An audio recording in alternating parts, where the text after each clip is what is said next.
Selamat datang dan selamat beribadah di Gereja GPDI Kalvari Kupang. Mari sama-sama kita akan melihat pengumuman untuk jadwal ibadah sepekan. Oleh kuasa dan Allah di pihak kita, siapa dapat melawan? Kita lebih dari pemenang, lebih dari pemenang, pemenang dalam segala perkara. Oleh kuasa dan jika Allah di pihak kita, siapa dapat melawan? Kita lebih dari pemenang. Haleluya, haleluya. Pada nama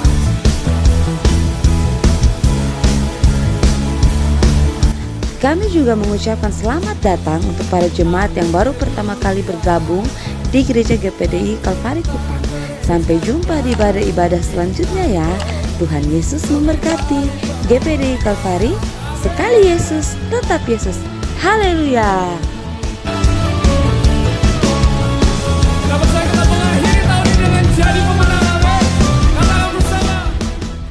Silakan duduk. Salam sejahtera bagi kita semua. Haleluya. Haleluya. Puji Tuhan, di tengah kesibukan menjelang 25 Desember, menjelang tahun baru, Tuhan tetap berikan kita kesempatan, Tuhan beri waktu, Tuhan beri kesehatan. Amin.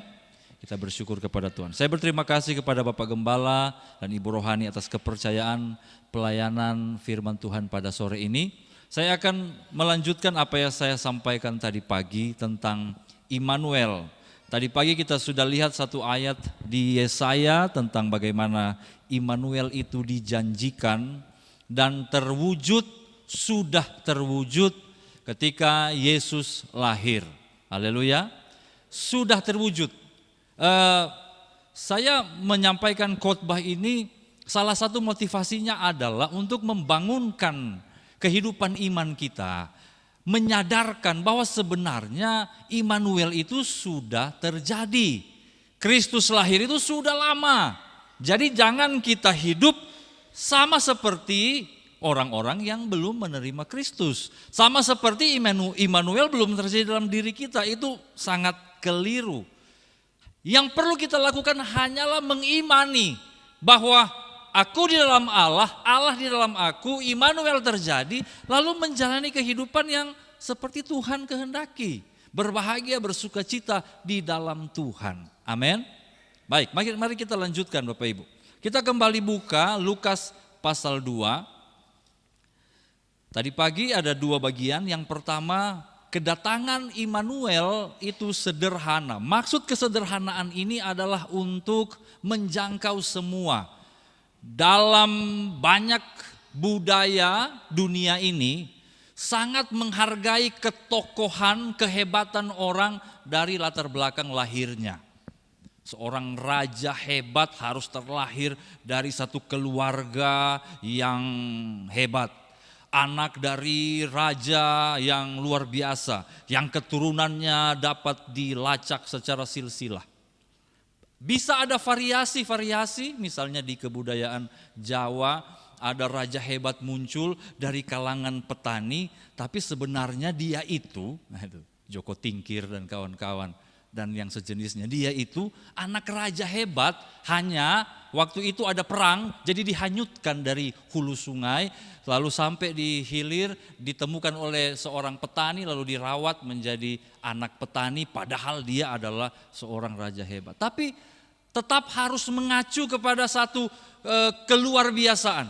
Beda dengan Immanuel. Immanuel kita adalah Kristus yang adalah pribadi Trinitas, mengosongkan sungguh-sungguh dirinya, keilahiannya untuk datang. Ayat 1 sampai 6 sampai 7 tadi pagi sangat-sangat sederhana. Supaya kita tidak ada yang minder ketemu Tuhan. Siapa di sini minder atau sonde enak ketemu dengan bayi? Oh, tidak ada. Semua bisa diterima dan menerima seorang bayi dan anak-anak kita yang dari tadi lari-lari. Itu calon-calon lari-lari juga, itu Elvis. Nah, sekarang saya akan beranjak pada poin berikut. Isi berita kepada para gembala ini menunjukkan satu hal yang sangat penting dalam iman Kristen. Jadi pemilihan audiens pertama juga gembala-gembala itu menunjuk bahwa Tuhan Immanuel mencari yang paling sederhana, yang paling marginal. Apa isi beritanya? Mari kita baca bersama-sama ayat 10 Lukas pasal 2 sampai ayat 12. 10 sampai 12 Lukas pasal 2. Dalam nama Tuhan Yesus Kristus, sama-sama kita baca 2, 3. Lalu kata malaikat itu kepada mereka, jangan takut. Sebab sesungguhnya aku memberitakan kepadamu kesukaan besar untuk seluruh bangsa.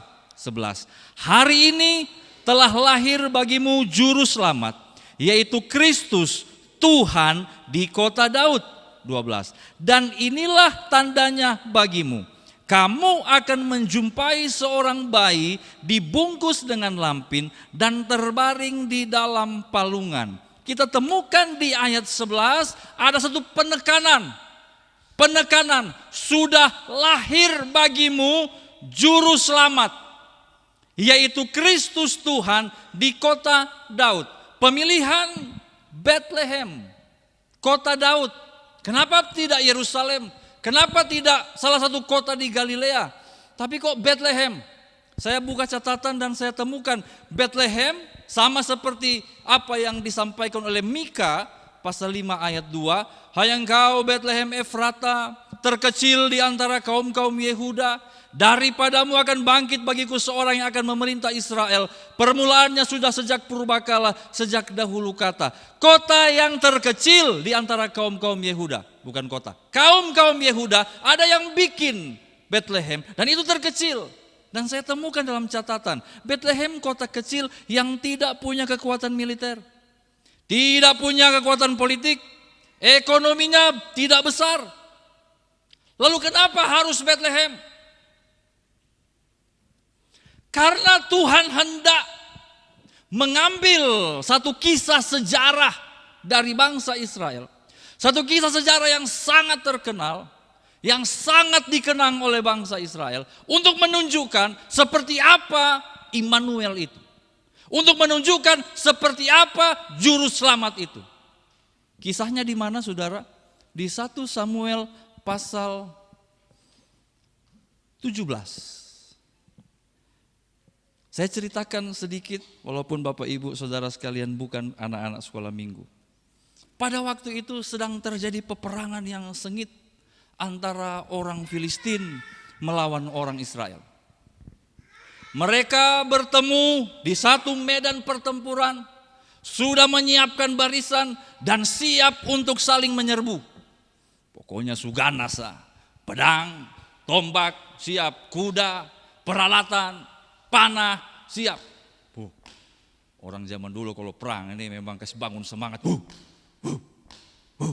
Orang Israel juga siap. Kenapa tidak siap? Ada Saul. Saul raja gagah perkasa, tinggi besar. Saul bilang, mari ke tombak hantam.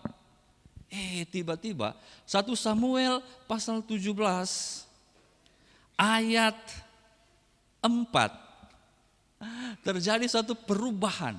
Ketong ini siap mau perang.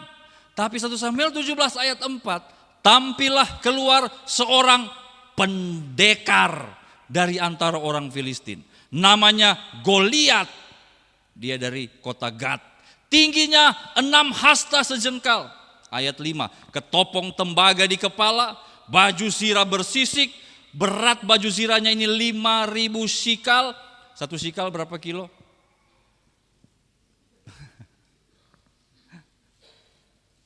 Kasih tugas di anak-anak sekolah kita belum kaget. Penutup kaki dari tembaga, di bahunya memanggul lembing tembaga, gagang tombaknya, pokoknya hebat. Dan ketika Goliat ini keluar, dia bilang di ayat 8, kenapa besok repot-repot atur barisan? Sudah usah ketemu perang Filistin lawan Israel, sudah usah. Siapa besok pun paling jago di situ? Lawan beta. 1 lawan 1. Ayat 10, aku menantang hari ini barisan Israel, berikanlah kepadaku seorang, supaya kami berperang seorang lawan seorang. 1 lawan 1. Bapak Ibu, saya sering berkhotbah ayat-ayat ini, dan saya banyak pendeta termasuk saya selalu mengandaikan bahwa kita ini Daud-Daudnya Tuhan. Kita ini diurapi oleh Tuhan, dan Goliat adalah tantangan. Marilah kita terus berharap kepada Tuhan, mengalahkan tantangan dengan kuasa Tuhan. Sama seperti Daud berkata kepada Goliat, kamu mendatangi aku dengan lembing dan pedang, aku mendatangi kamu dengan nama Tuhan, bam, dan kalahlah Goliat itu. Lalu saya dan banyak pendeta lain bilang, Goliat adalah masalah, kita adalah orang-orang yang ditolong oleh Tuhan, dan kita mampu mengalahkan masalah. Katakan amin. Tapi tidak begitu dengan tafsir Yahudi. Tafsir Yahudi tidak begitu dia. Tafsir Yahudi yang salah satu yang paling asli adalah melihat barisan Israel sebagai manusia.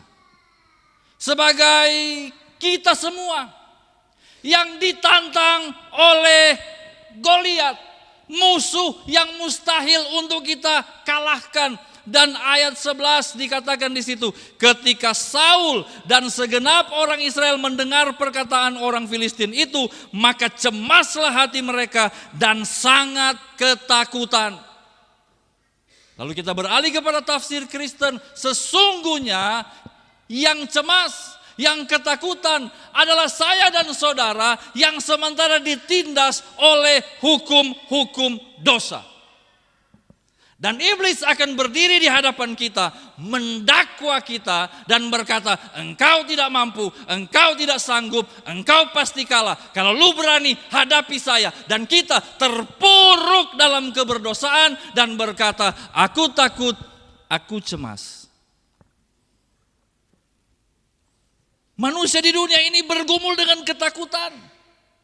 Tanya orang, siap mati? Belum tentu dia bilang siap. Kenapa? Takut ketika mati dia ada di kekekalan neraka. Ketika seseorang memandang 2025 pada hari-hari ini, begitu banyak yang cemas. Takut kenapa? Karena tantangan berat di kehidupan yang akan datang. Seperti tidak ada peluang bagi kita untuk bisa menang. Demikianlah manusia di dalam dosa. Kita tidak berdaya. Dan engkau dan saya patut cemas dan patut takut. Tetapi Bapak Ibu Saudara, ayat 12. Daud adalah anak seorang, perhatikan narasi Alkitab, jelas tertulis. Jelas sekali tertulis, detil sekali tertulis. Daud adalah anak seorang dari Efrata, yang terkecil dari kaum-kaum Yehuda, dari Bethlehem Yehuda. Bapaknya bernama Isai. Isai punya 8 anak laki-laki. Semua ikut perang dengan Saul dan semua takut dan cemas, sama seperti barisan Israel pada saat itu. Tetapi Daud berdiri sendiri. Dia berjalan.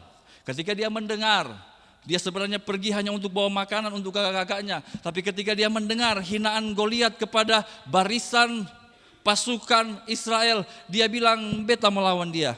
Dia pun kakak bilang, kenapa lu melawan dia? Sudah pulang sana, urus itu domba 2-3 ekor. Dia bilang, diam lu, beta melawan. Saul bilang, anak, lu masih kecil, son mampu, son bisa. Lu terlalu sederhana, pakai beta pun baju zirah. Daud coba pakai, terlalu berat, enggak bisa om. Dia buka, dia maju sendiri. Dan dengan kesederhanaan diambilnya batu yang sudah dipilihnya. Dengan alih-alih dia putar dan dia tembak, pum, jatuh Goliat. Siapa Daud? Melambangkan apa? Melambangkan saya, melambangkan saudara? Tidak. Dalam konteks keselamatan, Daud tidak melambangkan saya dan saudara. Kita lemah, kita cemas, kita takut. Ketong ada di bagian barisan Israel yang gemetar. Tapi dalam konteks keselamatan, Daud melambangkan Yesus. Dialah juru selamat yang maju dalam kesederhanaan, tetapi berhasil menumbangkan Goliat. Goliat tumbang, firman Tuhan mencatat 1 Samuel pasal 17 ayat 57. Ayat 54, agak sadis, agak grafik, ini untuk anak-anak, tapi tidak ada anak-anak sini. Saya kalau cerita sekolah minggu ini cerita, saya tidak pernah sampai di ayat 54 dan seterusnya, karena menyeramkan. Ayat 54, dan Daud mengambil kepala orang Filistin yang dipancungnya. Jadi kepala Goliat itu dipancung Daud menggunakan pedang Goliat sendiri, petak, dan diangkat. Ingatkah saudara ketika di Taman Eden waktu manusia akan diusir oleh Allah, manusia bilang begini, Allah bilang begini, keturunan dari ular akan mematuk tumitmu, tetapi keturunan dari perempuan akan menghancurkan kepala ular. Di situ kegenapan keselamatan. Saya dan saudara diselamatkan oleh seorang juru selamat yang dahsyat dan hebat. Dan kita harus melihat diri kita seperti orang Israel yang takut, yang cemas, tetapi waktu melihat Goliat jatuh, waktu melihat Goliat dipancung, perhatikan 1 Samuel 17 ayat 52. 1 Samuel 17 ayat 52, beta baca. Maka bangkitlah orang-orang Israel dan Yehuda. Mereka bersorak-sorak lalu mengejar orang-orang Filistin sampai dekat Gad dan sampai pintu gerbang Ekron. Dan orang-orang yang terbunuh dari orang Filistin bergelimpangan di jalan ke Saraim sampai Gad dan sampai Ekron. 53. Kemudian pulanglah orang Israel dari perburuan hebat atas orang Filistin, menjarah perkemahan mereka. Minta maaf, teks ini keras karena ini adalah teks tentang peperangan. Tetapi kalau diaplikasikan dalam hidup saya dan saudara, setelah diselamatkan, maka kita harus bangkit bersorak-sorai menjalani hidup yang penuh dengan kemenangan. Haleluya. Yes, harus demikian. Hanya kenapa khotbah ini saya buat? Terlalu banyak di antara orang Kristen yang kalau lihat dari fisiknya sih mau dekat-dekat Natal ini kayaknya menang.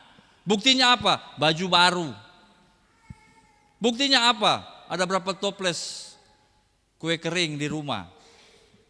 Buktinya apa? Skincare baru dan seterusnya. Tapi ketika ditanya soal kehidupannya masih terlalu banyak yang berkata susah, berat, dan bahkan banyak yang menyerah. Peduli doh, mau pergi gereja, sudah pergi gereja sama sah. Wow, ini sangat keliru Bapak Ibu Saudara. Ketong ini kayak membuang kesempatan. Tuhan sudah memberikan kita fasilitas kemenangan, tetapi kenapa kita nggak bodoh di situ? Immanuel, saudara, Allah beserta kita. Sebagai hamba Tuhan saya bisa menyatakan banyak sekali kesaksian tentang penyertaan Tuhan. Kalau mau pikir tantangan, mundur sudah dari pelayanan. Ada satu momen dalam kehidupan pelayanan ngobrol dengan istri, kayaknya ketong bisa lah ini, kayak apa kayak. Karena jadi hamba Tuhan itu seperti tidak ada masa depan. Apa ya karir saudara, ada mau mana? Ada beberapa pilihan hidup saya yang saya atur yang gagal saudara. Dan runtuh berkeping-keping. Sepertinya ini jalan yang hebat, terperosok. Saya bilang, sudah apa kek? Tapi kemudian saya belajar dari firman Tuhan, jalani dengan kemenangan.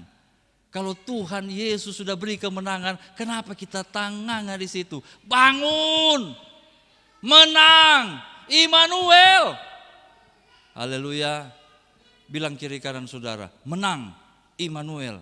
Nah, kalau dia omong senyum itu berarti firman Tuhan masuk. Kalau dia belum senyum masih sementara proses.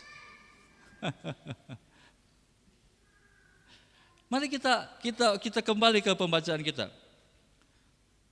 Jadi ada beberapa versi tafsir. Bapak Ibu bisa melihat Daud seperti saya Daud, tapi kita juga bisa melihat Daud seperti Yesus yang menyelamatkan. Kita kembali ke Lukas pasal 2 tadi. Lukas pasal 2. Saya mau menutup dengan ayat 20 kembali. Tadi pagi juga saya menyinggung tentang ayat 20 ini. Yang sudah lihat katakan amin. Lukas pasal 2 ayat 20. Siap? Mari kita baca sama-sama. 1, 2, 3.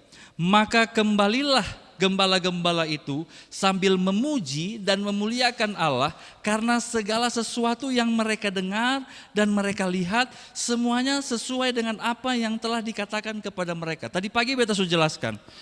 Bagi yang tidak ikut bisa nonton di YouTube Kalvari kalau dia sudah rilis paling minggu-minggu depan ini. Gembala-gembala ini adalah orang-orang yang sangat terpinggirkan, tidak dihitung, suaranya itu tidak didengar, tidak punya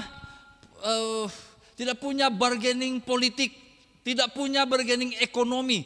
Pokoknya orang-orang yang betul-betul terpinggirkan sampai terlupakan ada di masyarakat. Dan mereka ini adalah yang didatangi oleh malaikat pertama-tama. Dan mereka adalah selain ibu bidan yang saya singgung tadi pagi.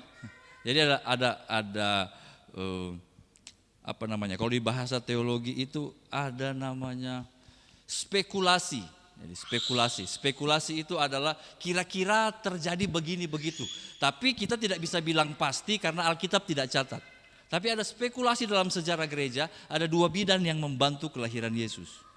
Jadi Yesus tidak lahir kok, tidak. Kan dia Tuhan Allah, tidak. Dia ada bidan yang bantu.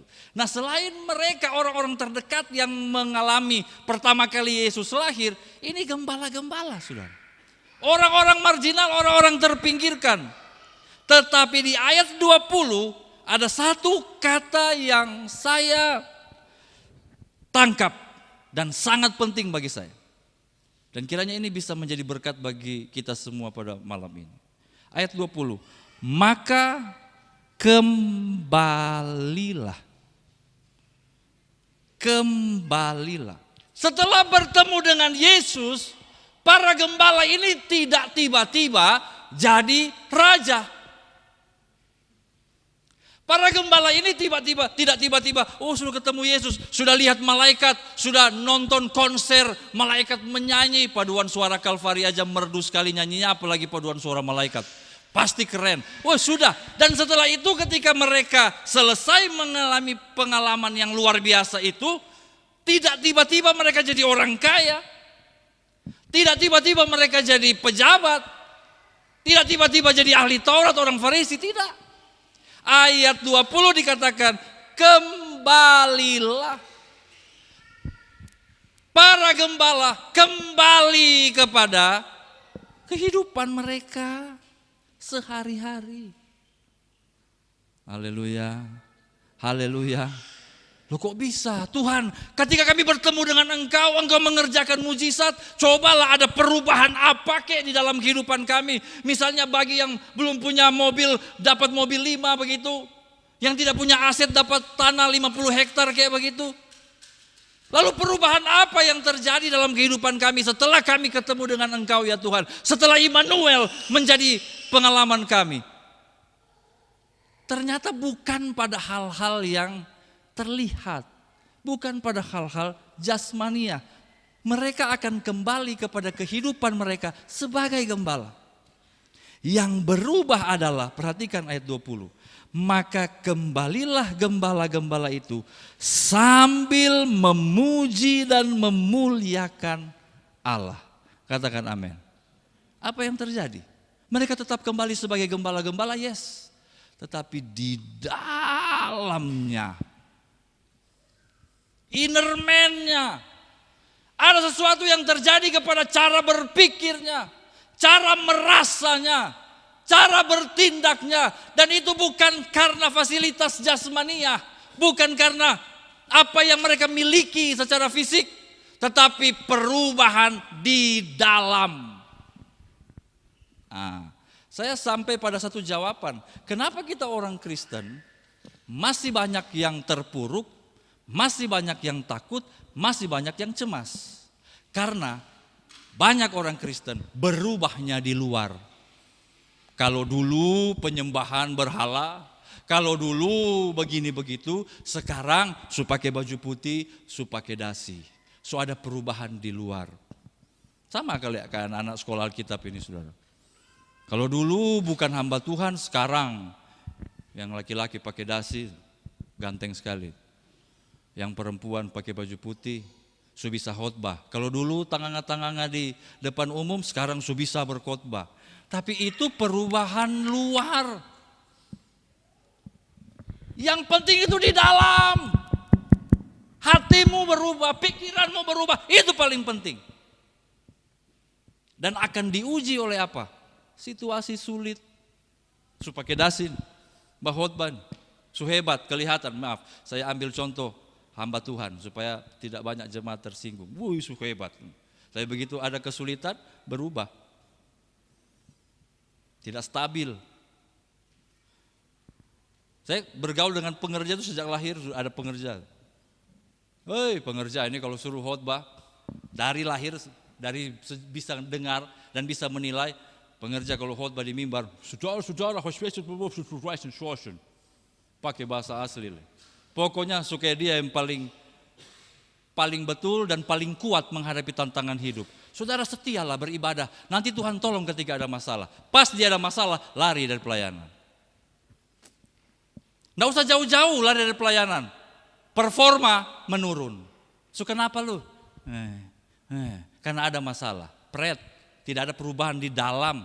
Orang-orang seperti ini kalau bagi saya tak usah melayani. Pulang kampung aja. Sekali lagi maaf, saya pakai contoh hamba-hamba Tuhan.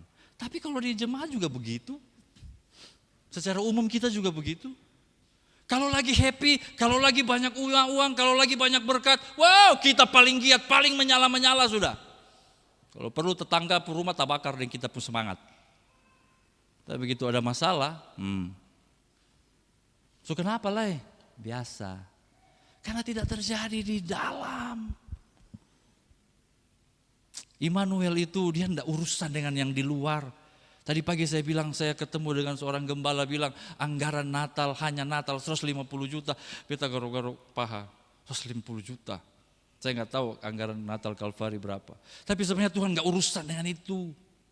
Nggak urusan dengan konsumsi. Boleh ada, ingat tanggal 25 kita makan-makan semuanya. Saya juga akan makan banyak, 3 piring penuh. Tenang. Tapi yang terpenting itu di sini, kena enggak? Masuk tidak?